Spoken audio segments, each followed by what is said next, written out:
wildest ocean on Earth, encircling the coldest continent. A gigantic dome of ice, where 90% of the world's fresh water lies locked up, frozen solid.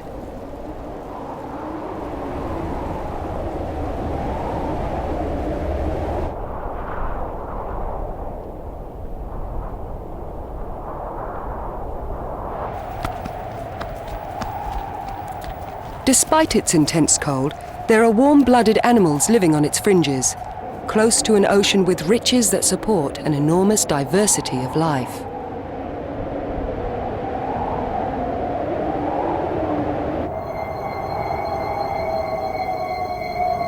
Hurricane-force winds are common. Ripping up snow and ice, they hurtle over the continent towards the ocean.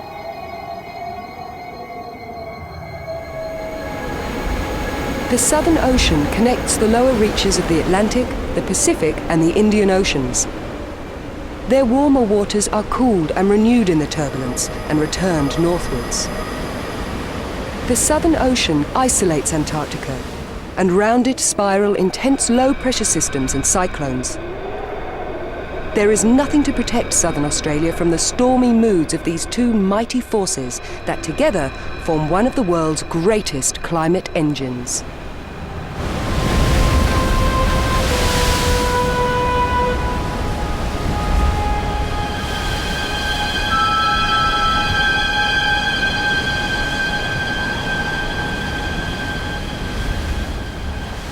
No other place on Earth is as windy as this ocean.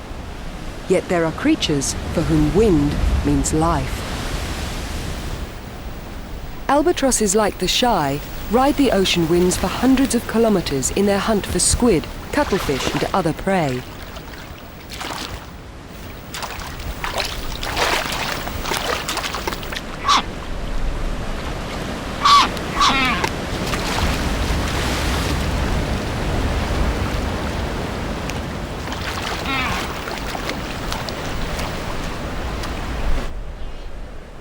Tiny islands off southern Australia catch the full force of icy polar winds. Winds that are most frequent in autumn, when Antarctic cold fronts move slowly north.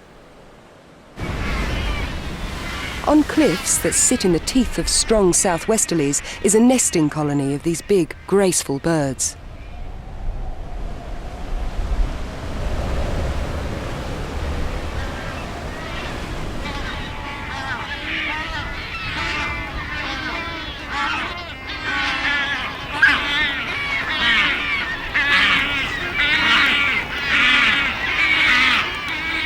The albatrosses are nearing the end of their breeding season. The chicks are growing fat and fast on a bonanza of cuttlefish that are swarming in the coastal shallows.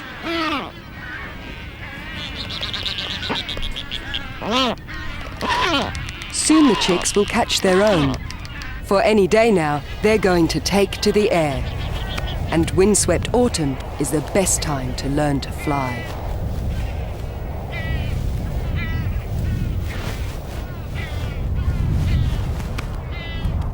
The muscles of a 2-meter wingspan must be strengthened for flight. But too much flapping will tire the fledgling, for these birds are gliders, not flappers. An adult shows the learners how it should be done.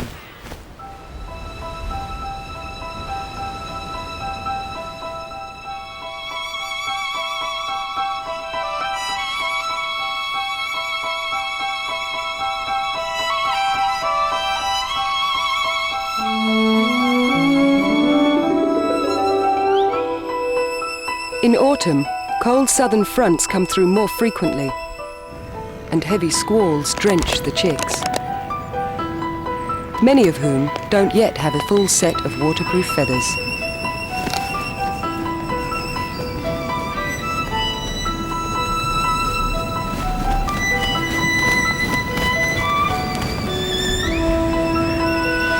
Sea temperatures are falling now, and the world's largest cuttlefish respond by moving to the rocky shallows, as autumn is the time of mass spawning.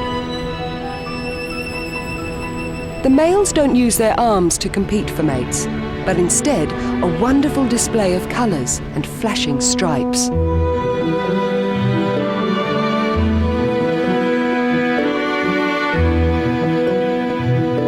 A male hovers possessively above a female to stop other males hijacking her.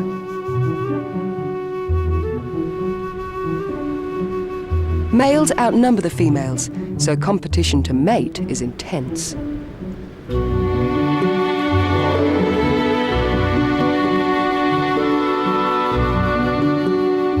A male grabs a female and holds her tightly, as he uses one arm to transfer a sperm packet into a pouch below her mouth. But first, he'll flash out sperm that another may have already put there.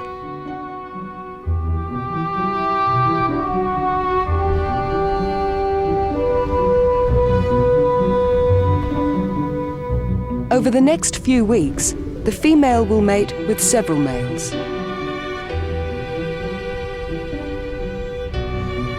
And after laying hundreds of eggs, she'll be exhausted and easy prey for albatrosses. Her eggs will develop slowly over the next 5 cold months.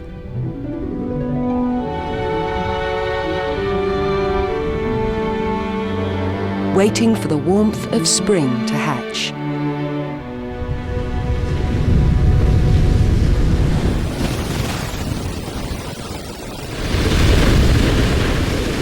The winds and storms from Antarctica and the Southern Ocean have done much to sculpt the coastline of southern Australia.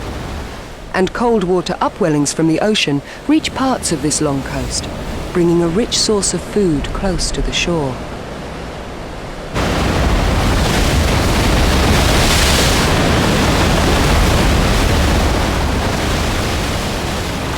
Australian sea lions, one of the world's rarest seals, are found near these upwellings.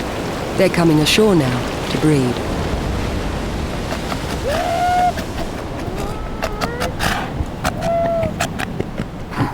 After 11 long months of gestation, this sea lion cow is just about to give birth.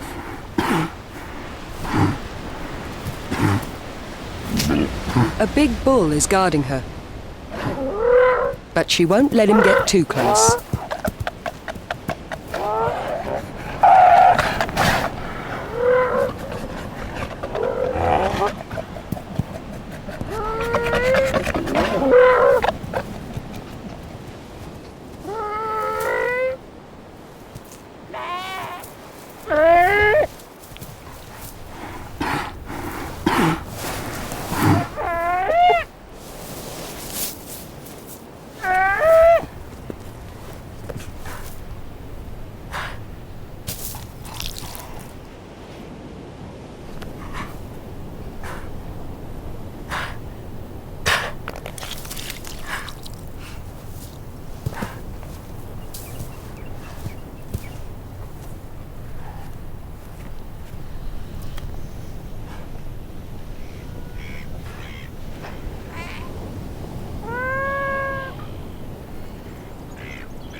The afterbirth is highly nutritious, as generations of gulls have found out. The winds from the south are bitter in autumn.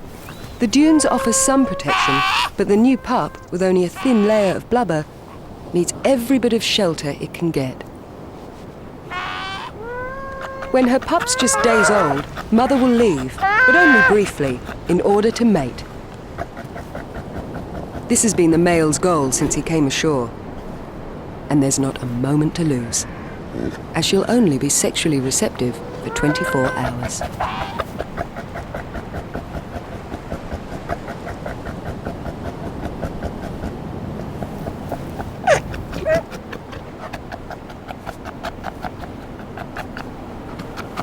His body is scarred from earlier battles for sexual rights. Yet even at this crucial moment, he might still lose her, and his one chance to father her next pup.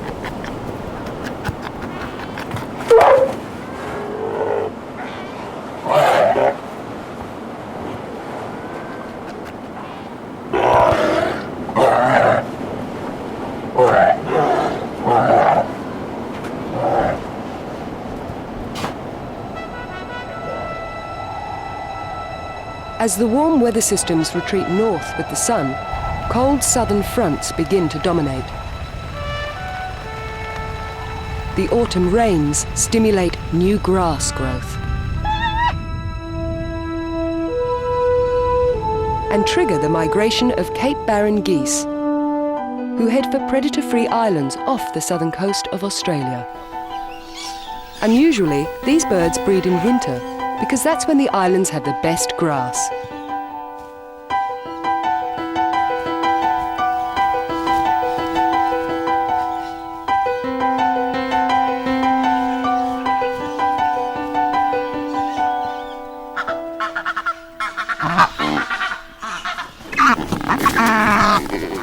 Males fight violently for the top territories and for mates.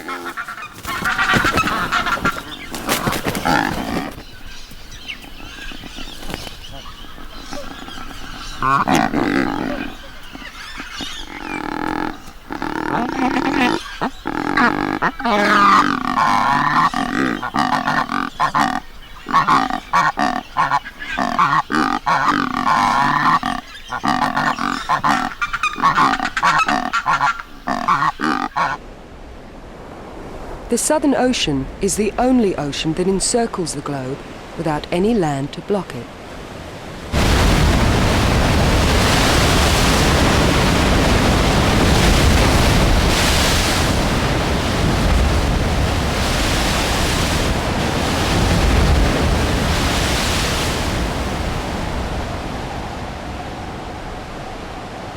The Earth's rotation and the winds of the roaring 40s and furious 50s fuel this ocean. Antarctica is getting steadily colder. The sea ice has been forming since early autumn. Any rays of sun that reach here bounce off the ice back into the Earth's atmosphere, and the ice stops the relative warmth of the ocean from reaching the freezing air.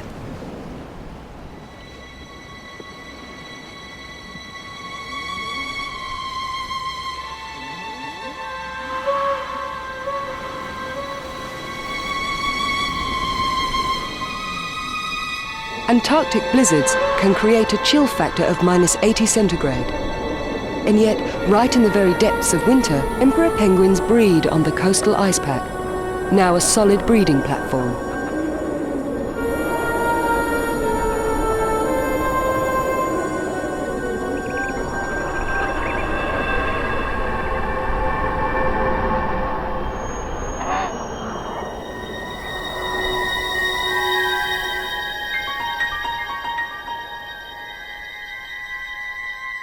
In winter, the ice spreads outwards at a staggering rate of over 4 kilometers a day, eventually doubling the size of this coldest of continents.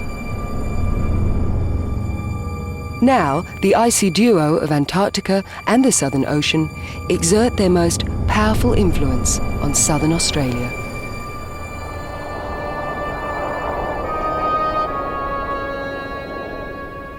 It snows in winter on southern mountains, but the influence of the Antarctic brings more than would normally fall at this latitude.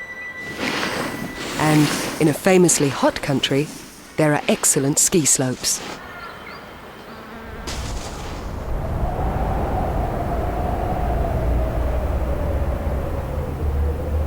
Few creatures can stand the snows, but one can, and it needs it. Cold drives the tiny mountain pygmy possum into hibernation. Paradoxically, snow insulates against extreme cold, and this little animal couldn't survive in its winter nest without a snow blanket overhead to keep the inside temperature steady. But some still run about instead of sleeping. They found another answer to winter's cold. It's snug in this ski lodge, and these pygmy possums can always grab a quick bite to eat in the kitchen.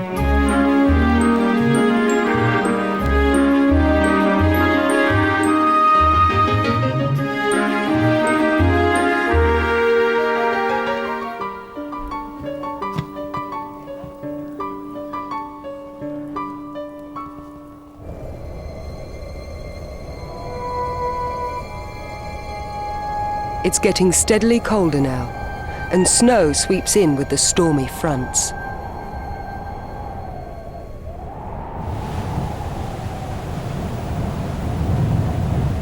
The mountains have the worst of the winter weather, but it can still be very cold down near the coast.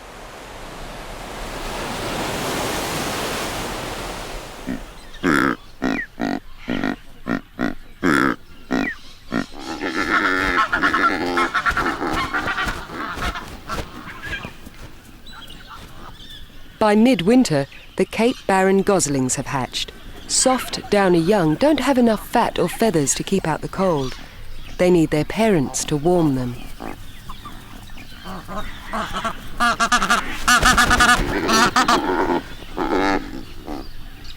They eat almost non-stop from birth and grow rapidly until spring, when they make their first flight to the mainland.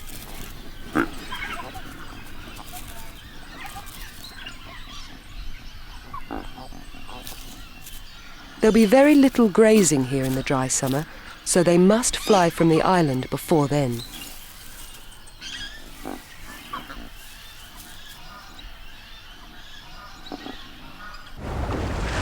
In winter, many southern right whales migrate from the frigid sub-Antarctic to the warmer, shallow bays of southern Australia. There's less food here, but they've come for other reasons.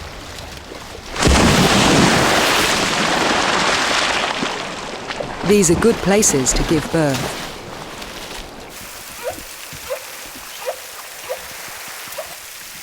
Baby whales have very little blubber to warm them and keep them afloat. There's less risk of drowning in shallow water, so it's easier for mothers to teach them how to swim and breathe.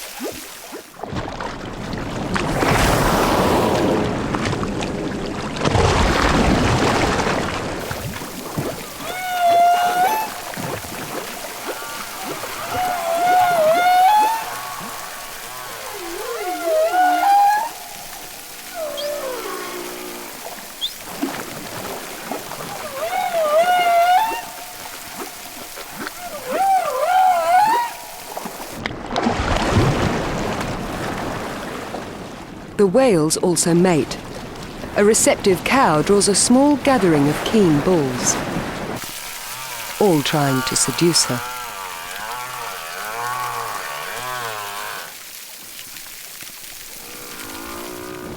Male southern rights have huge penises, 2 meters long, retractable in just 3 seconds.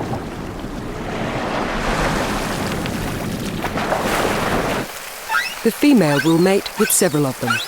Competition between males is largely at the sperm level. They produce buckets of it, in huge testes, and can literally hose out a rival's. The whales will stay here till spring, when they head south again to feed in the rich waters of the sub-Antarctic. At winter's end, the days lengthen, and the sun starts its return south from the equator.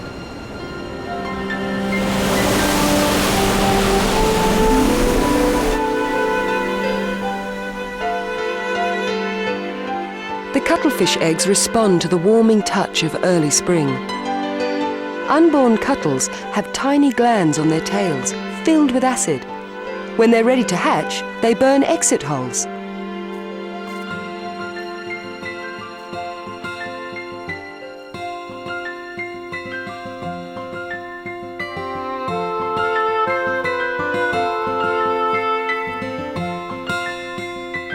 Changing coastal currents will eventually carry these miniatures right around the southern coastline.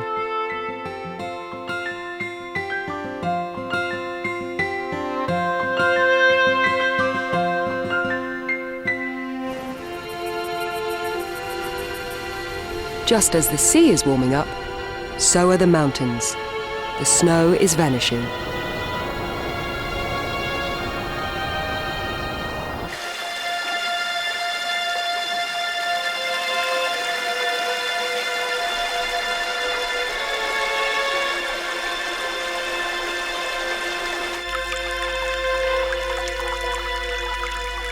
Ice melts on the eggs of corroboree tadpoles,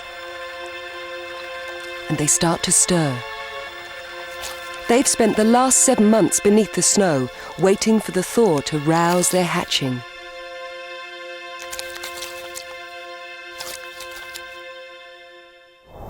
The weather's warmer and southern fronts no longer threaten snow, just heavy rain.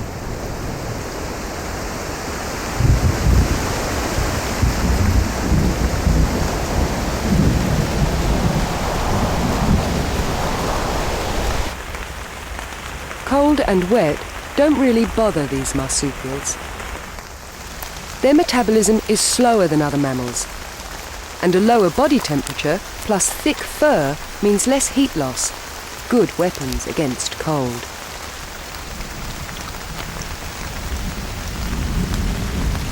A wallaby grooms herself dry and fluffs out her fur to trap air. Her joey hides in its warm rain shelter.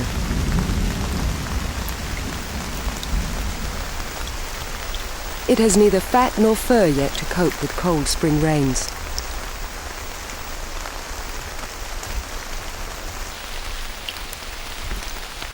Rain rapidly melts the last of the snow and fills the streams, where hundreds of tiny fish spent the winter in near-frozen water. The touch of the sun stirs them into action.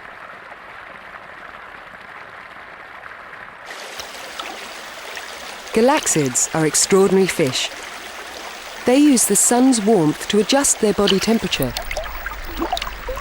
When it's warmer above than in the water, they get out to soak up the sun on the rocks.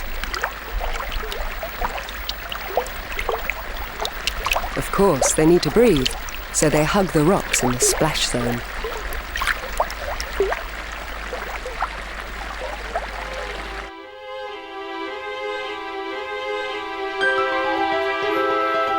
In spring, high-pressure systems from the north bring millions of bogong moths on warm winds up to the cool mountains.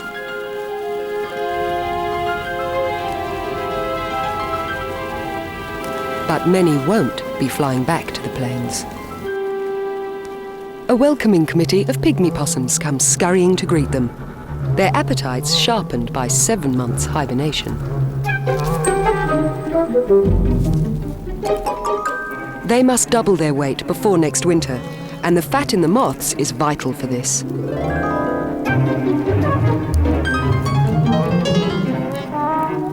The females are eating for more than just themselves. They usually have 4 tiny possums to a litter.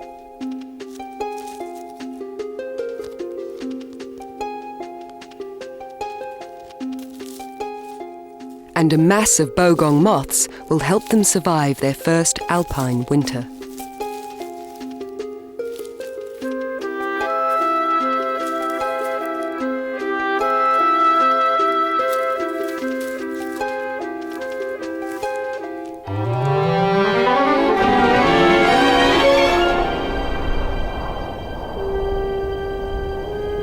Antarctica's sea ice is at its greatest extent in early spring, but it's slowly starting to melt.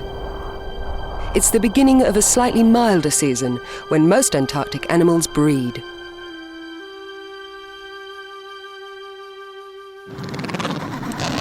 Adelie penguin colonies are operating at fever pitch. It's easy to upset the neighbours just by going to fetch nesting material.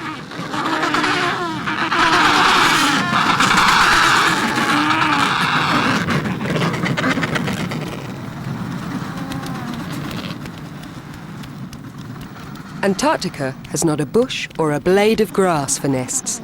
The penguins use pebbles instead. There are few enough of those, but there's a quarry just near the colony.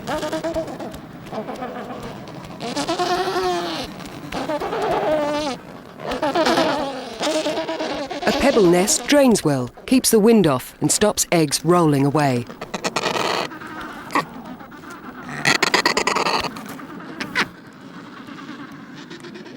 Skuas nest on the fringes of the colony, unwelcome predators that will snatch what they can.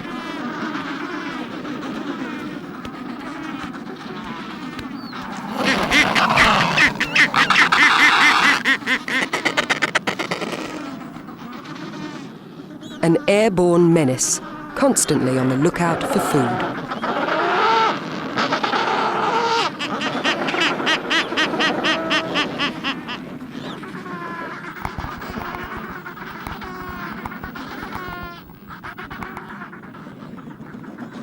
Adelies pair for life and share the duties of incubating, rearing and protecting young.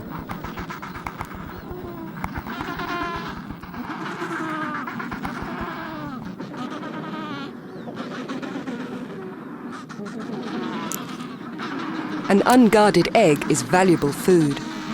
In the short Antarctic spring and summer, any predator or scavenger closely ties its own breeding cycle to that of its food supplier.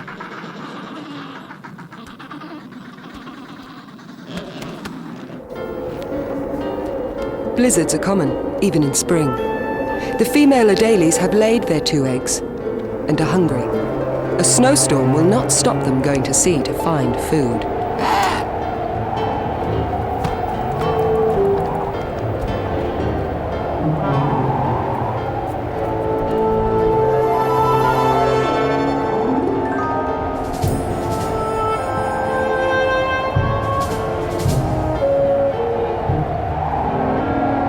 But this onshore storm has made the sea ice dangerous.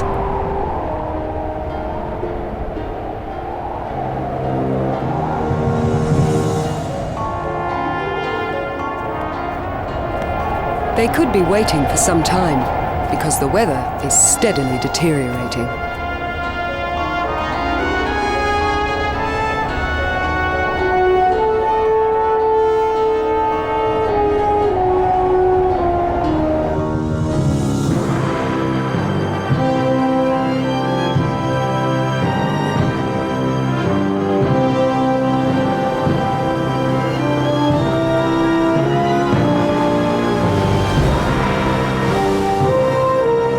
The storm strengthens, then heads north in the direction of Australia.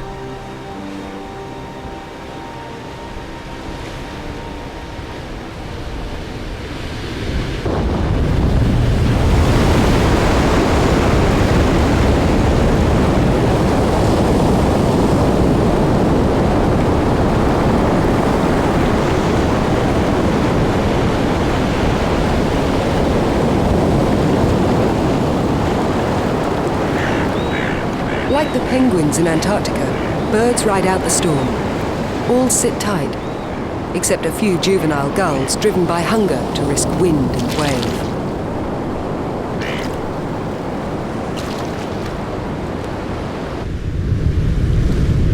Spring storms create destructive surges. Port Jackson sharks can shelter from rough water in crevices, but may be in danger when they come out to feed.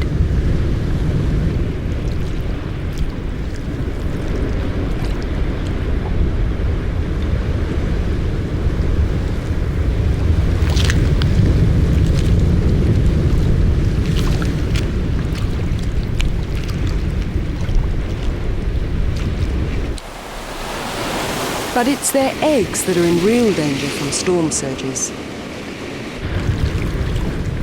These drill-shaped eggs were laid 12 months ago. The females literally screw them into the rocky seabed, but storms have wrenched many from the rocks, and most are probably dead.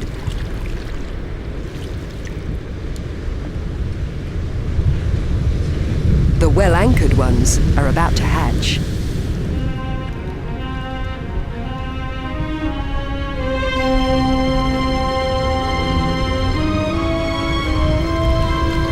The newborn sharks immediately migrate to seagrass beds, where they stabilize themselves with large pectoral fins against the storm swell.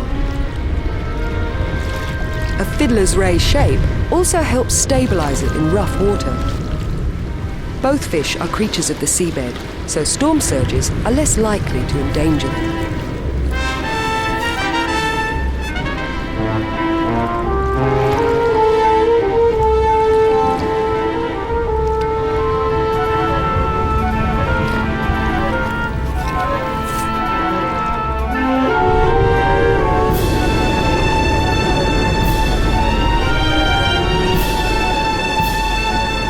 The storm ploughs on inland, pushing moisture-laden clouds over mountain slopes.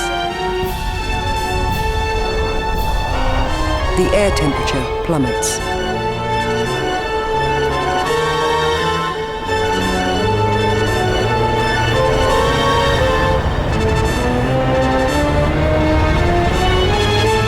This is an unseasonal snowstorm, driven by an intense low-pressure system from the south, one strong enough to vanquish the warmer weather of spring. Just a thin veil of spring snow that rapidly thickens.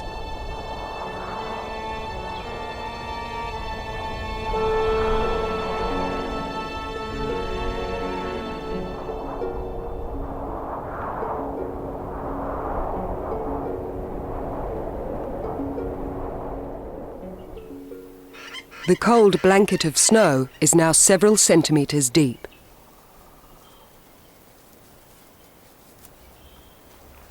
Wallabies and wombats can scrape soft snow away.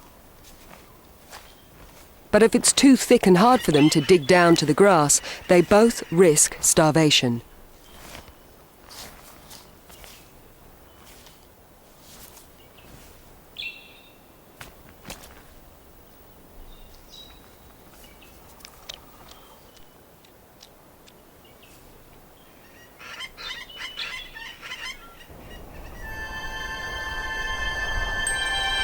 The dramatic drop in temperature has partially frozen lakes and pools.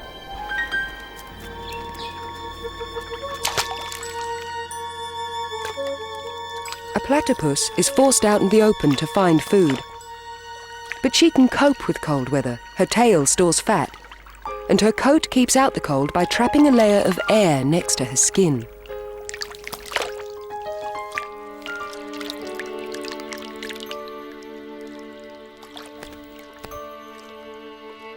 So as long as she can find a breathing hole, the platypus will be able to carry on finding food, even in icy water.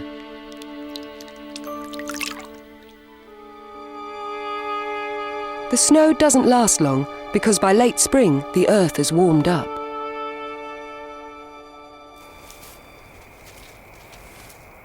A gentle spring breeze has carried the smell of rotting flesh to a spotted-tailed quoll. A wallaby, which didn't survive the cold and snow. But other scavengers have an equally good nose.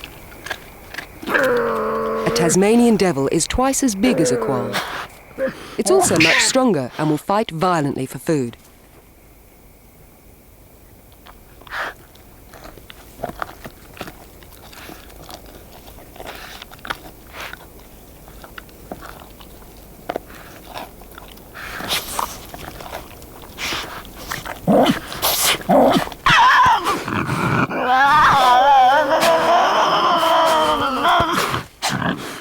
Such a large meal is a crucial find. It'll feed more than the three now fighting over it.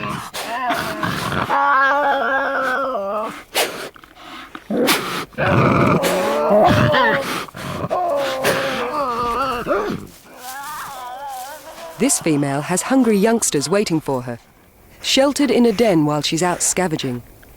During the cold winter, the young devils were developing in their mother's pouch.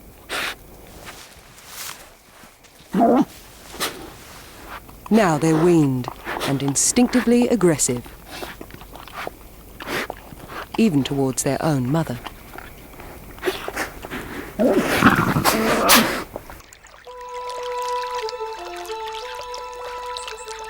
With warmer weather, air, soil and water are thick with insects. Just what a platypus needs for recovering from winter.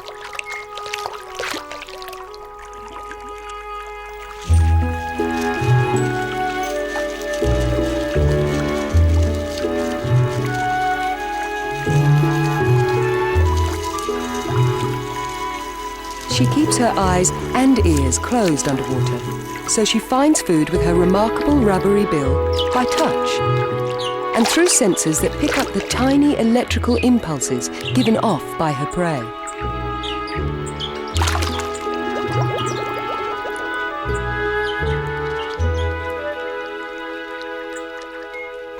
For 10 hours out of every 24, she must sift the mud to get enough to eat and keep her warm. And even now, the water is still cold, so her specially insulated coat is invaluable.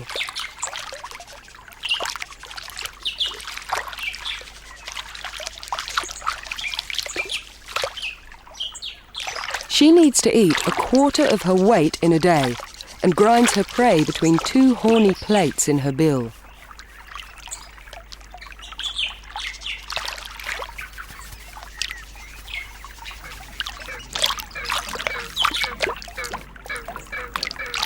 At this time of year, most animals are preoccupied with raising young.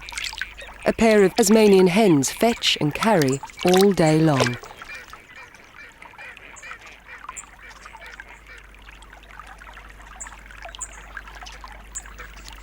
The water is cool, but the parents can supply a warm, feathery...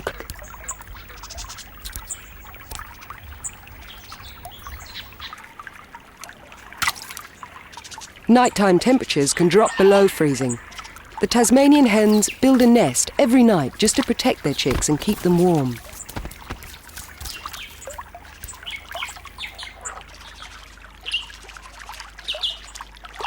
The platypus has her own construction site, a nesting burrow, tunneled deep into the slippery riverbank.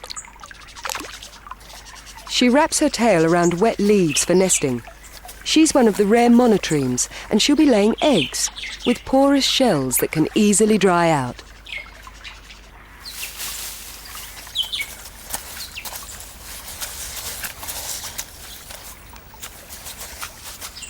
The platypus faces hours of hard work, followed by days of lying, walled up in humid darkness, incubating 2 eggs.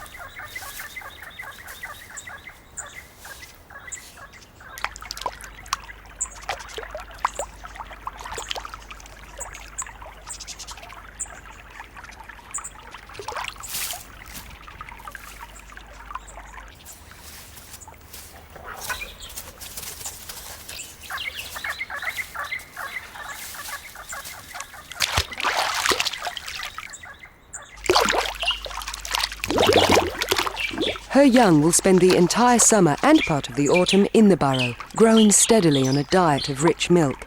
The abundance of insects for her to turn into milk makes it the best time for raising young.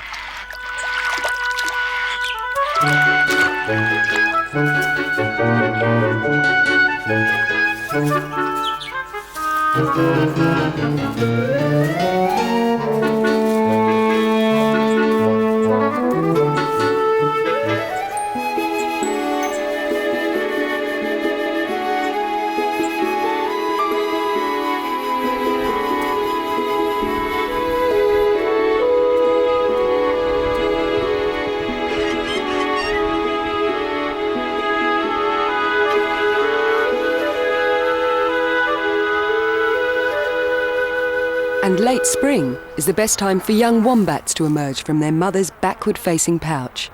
The weather is warmer and grazing is excellent. Supplying milk to rapidly growing young is a big drain on mother's energy. In most mammals, the breeding cycle is timed so abundant food is available to mothers when they need it most.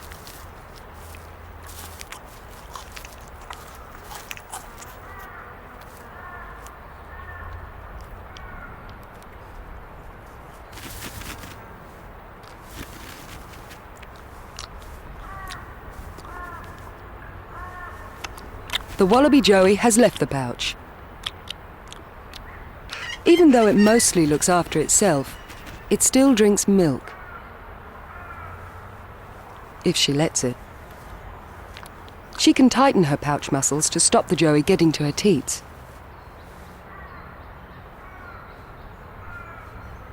It's a big animal now, and she'll start to wean it before it depletes too much of her energy. In summer, flowers carpet the high country. With longer days and more sunshine, alpine plants race to set seed while conditions are good.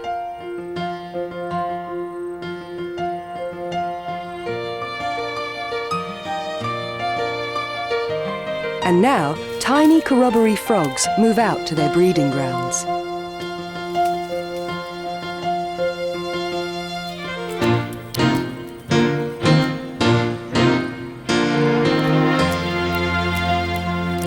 It's the males who make nests in moist sphagnum. The moss will blanket the eggs from climate extremes, through the hot summer and the snowy winter, until they hatch with spring's thaw.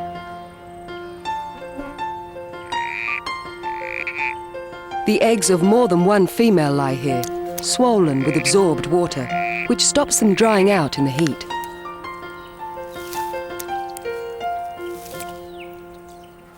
When temperatures reach 40 degrees centigrade, the heat and blood-sucking insects can make life miserable.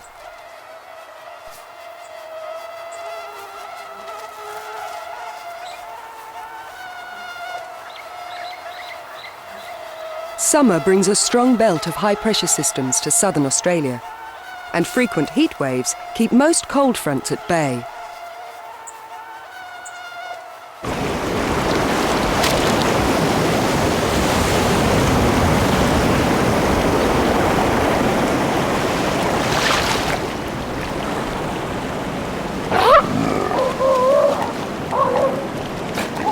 A beach is a great place when you're young and the weather's hot.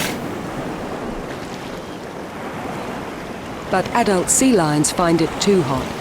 They lie right at the water's edge, trying to catch the tiniest sea breeze.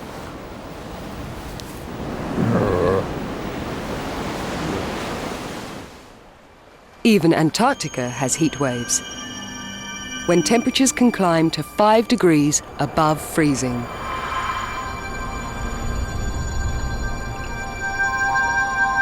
Five centigrade doesn't sound much, but it stresses Adelie adults and chicks. For those stuck at the colony, the only way to keep cool is by panting and by losing heat through flippers.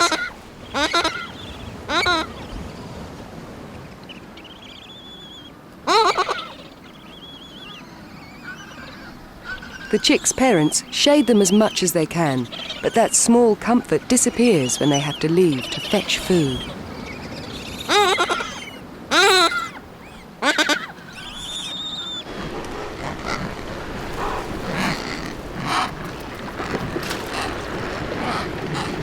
The water must be a wonderful relief, an invitation to all to cool off.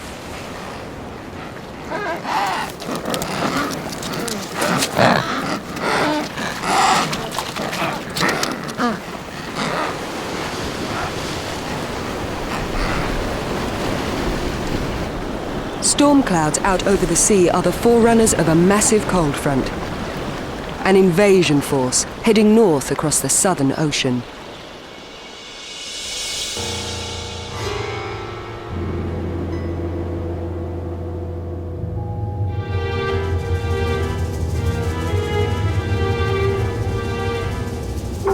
It's midsummer and hot in southern Australia.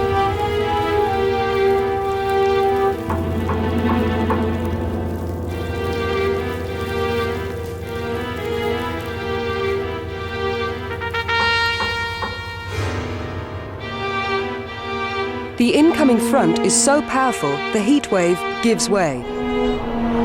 In the high country, mist is the first sign the warm defences have been broached.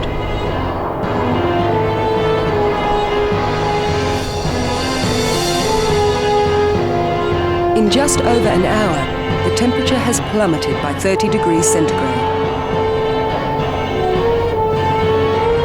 At the very height of summer, icy weather from the distant cold south has pushed right through the warm belt of high-pressure systems. Before the cool change arrived, temperatures across the south were in the high 30s, but temperatures There's a strong cold front moving east. A gale wind warning is current for alpine districts. Storms and hail are expected, with snow above 1,500 metres.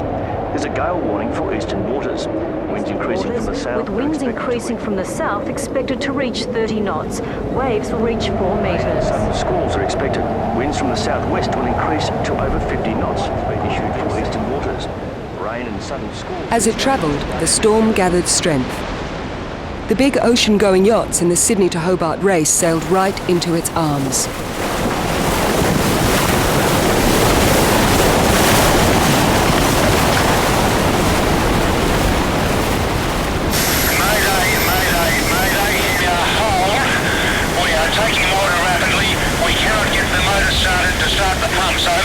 The skipper is justifiably getting anxious. Got one boat that's lost steering, one I think he's still floating all right though, the other one's in diabolical trouble.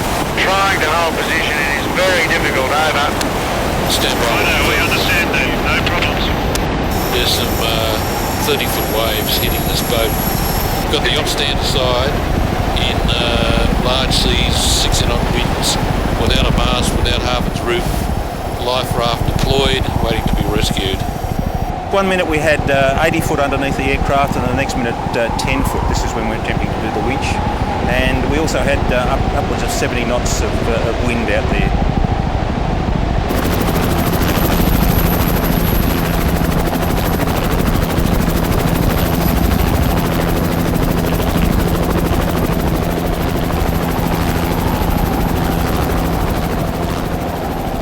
The intense low-pressure system caused Australia's biggest maritime rescue operation. Yachts were abandoned, 54 people were airlifted to safety, and 6 people lost their lives.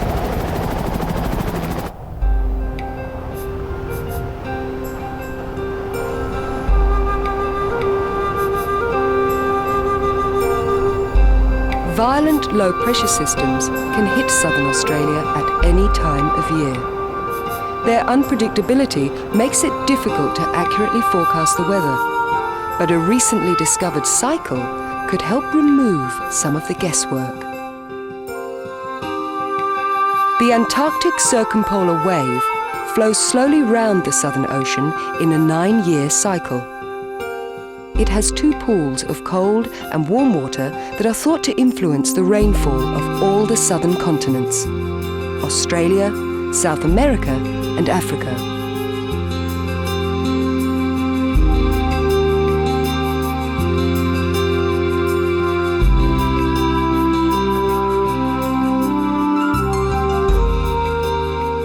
The Great Southern Ocean links all the other oceans.